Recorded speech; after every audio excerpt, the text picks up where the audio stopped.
sinasamba kita.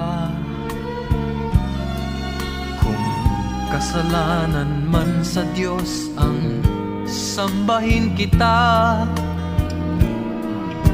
marahil ay mauunawaan niya ang tulad ko na labis nagmahal sa'yo. Masisisi niya ba ako, sinta? Sinasamba kita. Kung anumang dahil ay hindi mahalaga, basta